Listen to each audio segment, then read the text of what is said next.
আমি তোমাদের ভাইয়ের মতো, ছোট হয়ে আর বড় হয়ে। আর আমাকে এইসব আল্লামা শায়েখ এইসব বড় দরকার নাই। আমি একদম তালেবে ইলম। এখানে বড় বড় অনেক আলেম ওলামায়ে কেরাম আছেন, আমি একটু বিব্রত বোধ করছি কথা বলতে। আমি জানি যে হকপন্থী ওলামায়ে কেরাম যারা, তারা আমাদের মতো অনলাইনেও আসেন না। এই ফেসবুক ইউটিউবে ভিডিও পাবেন না এমনও আলেম বাংলাদেশে আছেন জানেন, যারা বহু আলেম তৈরি করছেন, মাদ্রাসা খেদমত করছেন। তো তাদের সামনে আমাদেরকে যখন এইভাবে টাইটেল দেন, লজ্জা লাগে, বিব্রত বোধ করি। শেখার কোনো শেষ নাই। আমি একসময় মনে করতাম যে আমি যখন ইন্টারমিডিয়েটের পর থেকে চর্চা করা শুরু করছি, অনার্স মাস্টার্স পর্যন্ত, মনে করছি যে হ্যাঁ, মনে হয় ইসলাম সম্পর্কে ভালোই জানছি। তারপর যখন কওমি আলেমদের কাছে পড়তে শুরু করলাম, বলি এগুলো ভিতরের কথা, খোলামেলা বলি, গল্প করছি আপনাদের সাথে, রাগ করছেন নাকি? তখন বুঝলাম যে বিগত 5-7 বছর তো আমি কিছু পড়াশোনা করছি বলে মনে হচ্ছে না।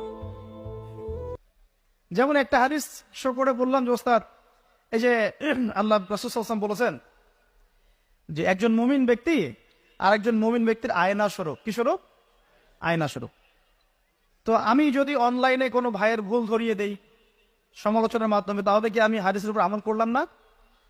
তখন ওস্তাদ মিটিমিটি হাসছেন, বলছেন যে তোমার তো টুকটাক অ্যারাবিক গ্রামারের বেস ভালোই, তোমার কি মনে হয়?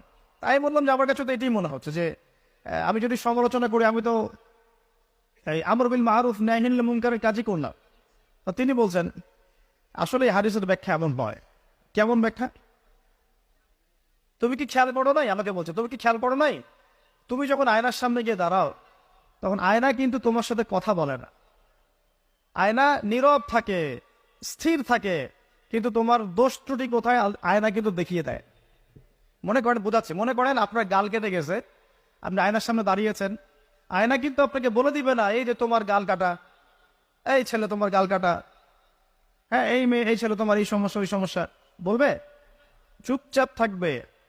আয়না দেখিয়ে দিবে আপনার ভুলটা কোথায়। তো তিনি আমাকে হাদিসের ব্যাখ্যা শিখাচ্ছেন, বলছেন যে একজন মুমিন ভাই যদি কোনো ভুলের উপর থাকে, তুমি সঠিকটা আমল করে ওর সামনে দাঁড়িয়ে দেখিয়ে দিবে যেটা সঠিক। তো বুঝলাম, যতদিন যাচ্ছে আমি বুঝতে পারছি যে আসলে এই জ্ঞানের সমুদ্র যে কত গভীর, 100 বছর হায়াত দিলেও মনে হয় শেষ করতে পারবে না। তো প্রিয় যুব ভাইরা, নসিহত করছি, সেটা হচ্ছে যে দিনের জ্ঞান অর্জন করতে হবে। জ্ঞান অর্জনের কোনো বিকল্প নাই।